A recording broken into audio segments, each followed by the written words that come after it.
नमस्कार दोस्तों, फोटोटॉक्स के YouTube चैनल पर आपका स्वागत है। अगर आप फोटोग्राफी में न्यूकमर हैं और यूज्ड कैमरा मार्केट में ऑप्शंस ढूंढ रहे हैं तो मुझे लगता है कि 2021 उसके लिए बिल्कुल बेहतर समय है। मिररलेस कैमरा बॉडीज के मार्केट में आने के बाद बहुत सारे लोग अभी मिररलेस कैमरा और नई टेक्नोलॉजी की तरफ भाग रहे हैं। तो उस सिचुएशन में स्पेशली जो नए लोग फोटोग्राफी में आ रहे हैं वो अगर DSLR खरीदते हैं तो उनके लिए अभी मार्केट में बहुत सारे ऑप्शंस अवेलेबल हैं।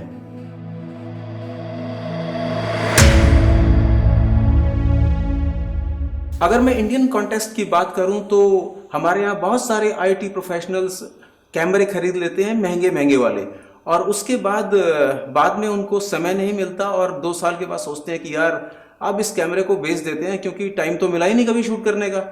तो इस सिचुएशन में मुझे लगता है कि स्पेशली न्यू कमर्स को जितने भी डिजिटल प्लेटफॉर्म्स हैं, चाहे वो OLX है, क्विकर है, फेसबुक ग्रुप्स हैं, उन सब पे ये ढूंढना चाहिए कि वो ऐसे लोगों से कैमरे खरीदे जो कैमरे यूज कम हुए हैं और आपको सस्ते में मिल भी सकते हैं।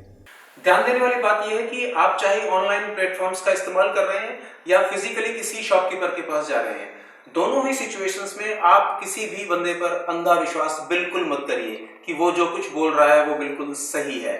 आप सारी चीजों को ध्यान से देखिए और मैं अभी जो पॉइंट्स एक्सप्लेन करने वाला हूं उन सभी पॉइंट्स का वहां पे ध्यान रखिए कि वो सारे के सारे फुलफिल हो रहे हैं या नहीं।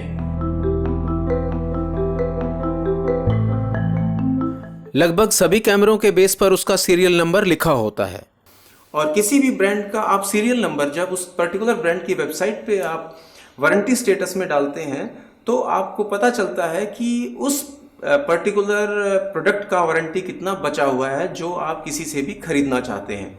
अगर उसमें कुछ वारंटी शेष है, बची हुई है, तो डेफिनेटली वो आपके पास एक प्लस पॉइंट है, और वो ये कि अगर उस प्रोडक्ट में कोई प्रॉब्लम होती है तो आप उसके सर्विस सेंटर में जा सकते हैं।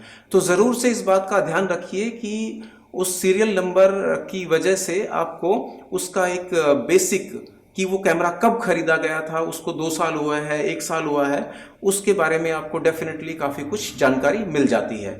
और या फिर मैं कहूँ कि वो कैमरा कभी रिपेयर हुआ था या सर्विस में गया था या उसमें कोई और डैमेज हुआ था, उसके बारे में भी आपको जानकारी मिल सकती है।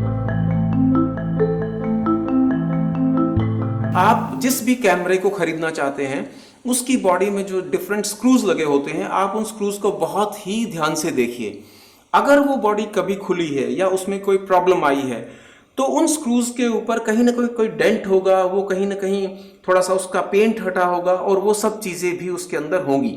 अगर आपका बॉडी फ्रेश है और वो किसी भी प्रॉब्लम की वजह से कभी खुला नहीं है तो इसका मतलब ये हुआ कि अगर वो खुला नहीं है तो वो काफ़ी ठीक हालत में है। कई बार स्पेशली चांदनी चौक जैसी मार्केट जो इसमें बहुत ही नोटोरियस है, वो इन सब चीज़ों को बाद में बहुत ही पॉलिश करके भी दे देते हैं। तो उन सब चीज़ों का भी आपको बहुत ही विशेष ध्यान रखना ज़रूरी है। बेशक आप एक मैग्नीफाइंग ग्लास यूज़ करें और उस मैग्नीफाइंग ग्लास से कम ये ज़रूर देखें कि आपके जो स्क्रू हैं कैमरे की बॉडी के ऊपर वो सारे के सारे इंटैक्ट हैं और वो अपनी ओरिजिनल शेप में हैं। क्योंकि जो भी स्क्रूज इस पे लगे होते हैं, ये बॉडीज जब असेंबल होती हैं तो वो सब एक मैकेनिकल तरीके से होती हैं, वो मैनुअली उनको नहीं कसा जाता है। इसका मतलब वो हुआ कि वो एकदम स्क्रू जो है वो एकदम नया होगा, एकदम उसमें कहीं भी कोई डेंट नहीं होगा, उसके अंदर कोई ऐसा नहीं होगा जिससे वो लगे कि वो खुला हुआ है। तो इस बात का आपको स्पेशली ध्यान रखना है। जब भी हम सेकेंड हैंड कैमरा खरीदते हैं तो नॉर्मली लोग क्या करते हैं, बस गए, उससे 4 पिक्चर शूट करी, शटर को थोड़ा इधर उधर 30 की स्पीड पे या 1000 की स्पीड पे क्लिक करा और उन्हें लगता है कि कैमरा ठीक है, पर ऐसा नहीं है। आप उसके बहुत सारे दूसरे पॉइंट्स हैं जिनकी तरफ भी आपको देखना चाहिए। अब अगर मैं बात करूं उससे अगला पॉइंट, तो वो अगला पॉइंट है हॉट शू। हॉट शू वो जगह है जहां पे आप कोई भी ट्रिगर और या फिर कोई भी फ्लैश आप लगाते हैं जो आपकी लाइट के लिए काम करती है। अब उस स्थिति में क्या होता है कि अगर किसी फोटोग्राफर से आप कैमरा खरीद रहे हैं तो उसने पता नहीं उस कैमरे को कितना यूज कर रहा है और उसका हॉट शू किस सिचुएशन में है। इसके लिए बेटर होगा कि आप एक फ्लैश जरूर से उसके ऊपर लगाएं और फायर करके देखें कि वो प्रॉपरली काम कर रही है या नहीं कर रही है। अब हम अगले पॉइंट की तरफ बढ़ते हैं, और यहाँ जो आप डिफरेंट पोर्ट्स देख रहे हैं, ये पोर्ट्स सही होना बहुत ज़रूरी है। स्पेशली अगर आप वीडियो कर रहे हैं तो ये और भी ज़रूरी हैं।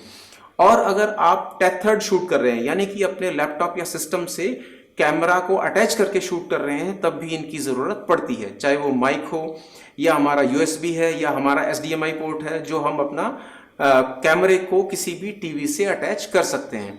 तो आप डेफिनेटली इन पॉइंट्स को भी ध्यान दीजिए। आप इनको प्रॉपरली इनको कनेक्ट करके और इनको यूज करके देखिए कि ये प्रॉपरली काम कर रहे हैं या नहीं कर रहे हैं।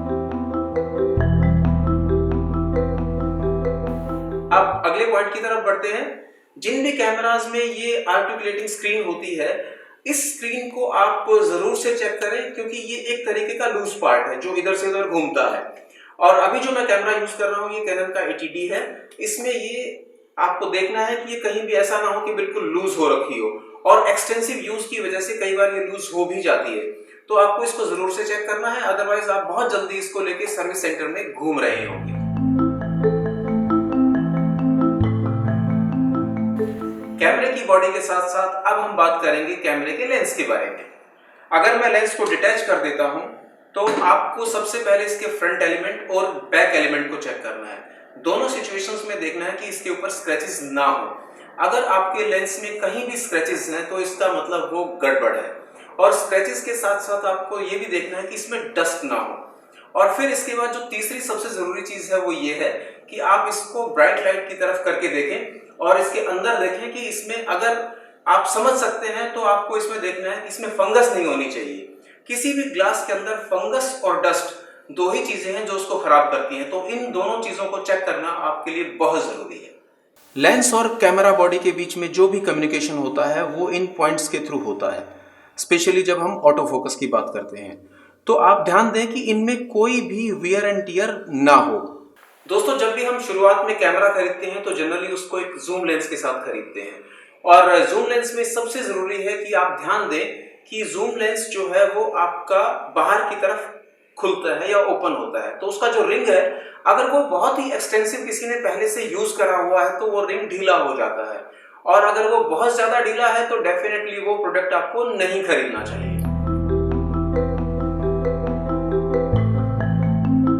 किसी भी कैमरा बॉडी के साथ साथ उसका जो लेंस है, उसके ऊपर भी एक सीरियल नंबर होता है। कई बार वो इस पूरे पैनल के आसपास कहीं हो सकता है, या वो यहाँ भी कहीं हो सकता है।